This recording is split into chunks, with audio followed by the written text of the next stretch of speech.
Hello Magic Nerds, welcome to today's video. We are going to look at 10 spicy and fun commanders you missed from the Lord of the Rings sets. Starting at number 10, we have Gloin Dwarf Emissary. He is a 3-drop red commander with a triggered ability that allows us to create treasures and an activated ability to goad creatures our opponents control. He allows for a variety of deck building strategies. We can go heavy on legendaries, or we can go pure artifacts. There aren't yet enough mono-red sagas to go pure sagas, though we can certainly include them too.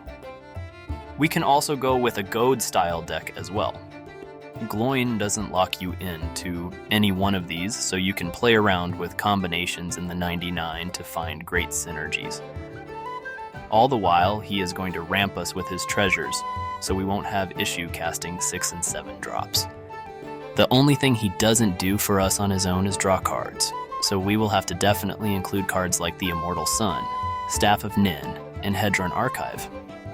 At number 9, we have Gorbag of Minas Morgul.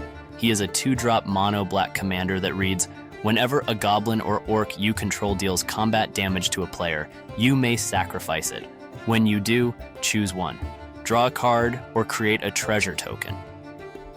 This commander gives us a chance to combine goblins and orcs into one tribal deck, and we get to draw cards and create treasures all for 2 mana. Because we know we are going to be sacking our own creatures, we can include cards like Zulaport Cutthroat and Dark Prophecy for value. This deck is going to be a blast, I can tell. I may be building this one myself. Number 8 on my list is Shadowfax, Lord of Horses. Many people look at him and think he is a horse tribal commander, but in reality he is giving himself haste for his second ability.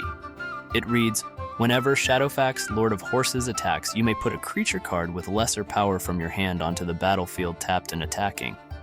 You heard that right. Not based on mana value, but power, meaning we can cheat out bombs like Aurelia instantly. And he can do it the same turn he enters. We can use this ability for insane value. Even if we only get to trigger his ability twice before he dies, we have already gained plenty of value. This deck can be packed with heavy hitters in Boros colors, and won't always necessarily rely on Shadowfax. We can of course also include some horses like Crested Sunmare. At number 7, we have Lotho, Corrupt Sheriff. He reads, whenever a player casts their second spell each turn, you lose 1 life and create a treasure token.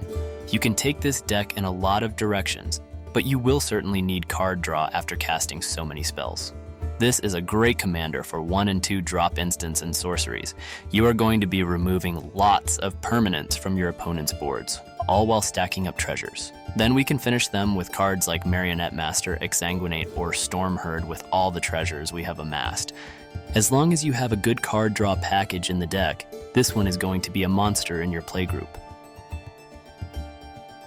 Next up, we have Eomer, King of Rohan. He has double strike and enters the battlefield with a +1/+1 counter for each other human you control, along with making target player the Monarch. Eomer then deals damage equal to its power to any target. This card has a lot going on and could make for an incredible red-white humans deck. He can make us Monarch for card draw, and can act as a finisher when we have amassed an army of humans on our board. This is everything Boros has been missing. And I didn't even know about this card until researching for this video. We can run cards that make Monarch matter, and we can run any kind of human tribal package as well. If we have equipments or auras with evasion, Eomer becomes a threat by swinging.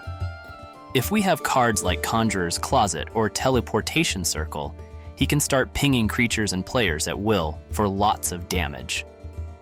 There are lots of ways to build this deck, and they all seem like they are going to give their opponents a hard time. Now here's a unique effect. We have Legolas, Master Archer, as a 3-drop mono-green commander. He has reach and reads, whenever you cast a spell that targets Legolas, Master Archer, put a +1/+1 counter on Legolas. Whenever you cast a spell that targets a creature you don't control, Legolas deals damage equal to its power to up to 1 target creature. This makes cards like Prey Upon become powerhouse cards for insane value. We don't commonly see green make use of instants and sorceries. We could also target Legolas with auras, like the Umbra cycle, to give him some protection from destruction. as long as we can protect him, there will be ways to give him trample to finish the game, with massive amounts of commander damage. At spot 4, I have Iristor of the Council. She is a 3-drop Simic commander that reads, whenever players finish voting, each opponent who voted for a choice you voted for creates a treasure token. You scry X, where X is the number of opponents who voted for a choice you didn't vote for. Draw a card. Now this is interesting. We have a Diplomacy Voting Matters commander that is going to incentivize players to vote alongside you, and if they don't, you are going to scry. There are a bunch of new voting cards included in this Simic Lord of the Rings precon, with some interesting abilities. Most of the existing voting cards have powerful effects, and if we get enough of these off without counters or disruptions, the value we accrue will be too much for our opponents to answer. This one looks like a fun build for sure. Spider Tribal got an upgrade with the new Shelob, Child of Ungoliant. She's a Golgari 6-drop with Death Touch and Ward 2. This commander gives your spiders Death Touch and creates tokens that are copies of any creatures destroyed by your spiders. Oh, and they also happen to be food tokens as well. She has Ward 2, so she has a small amount of protection for herself. For commanders that are 6-drop and greater, you always have to have good ramp, so it's a good thing we have green in our colors. Creating lots of spider tokens will be our best bet here, though certainly there will be some non-token choices for us as well. We should also have some other engines in the deck in case anything happens to Shelob, so we aren't dead in the water if she isn't out. This one revitalizes Spider Tribal for those who have been waiting for a fresh spin on the tribe. Number 2 is Treebeard, Gracious Host. He gives us a tangible way to win with life gain by putting +1/+1 counters on our creatures for each point of life we gain. He also combines Halfling and Tree Folk tribals for some more life gain synergies, while also creating food tokens upon entering the battlefield. The fact that he has Trample and Ward 2, while also only being 4 mana, makes him surprisingly playable. It's going to be important to protect the creatures that are receiving these counters, so cards like Silkguard, Mithril Coat, and Spectra Ward are certainly worth considering. Though you could double down on the +1/+1 counter strategy, I think it is better to double down on the life gain and include cards like Aetherflux Reservoir to have alternate win cons. Our number 1 Lord of the Rings card that went under the radar was Aragorn, King of Gondor. The 4-color Aragorn got plenty of attention, but this Jeskai-colored Aragorn has a Monarch Matters ability that could be deadly. He has Vigilance and Lifelink, and reads, when Aragorn, King of Gondor, enters the battlefield, you become the Monarch. Whenever Aragorn attacks, up to 1 target creature can't block this turn. If you're the Monarch, creatures can't block this turn. This means we can guarantee ourselves the Monarch, and if we get enough power on the board, we can make our entire army unblockable.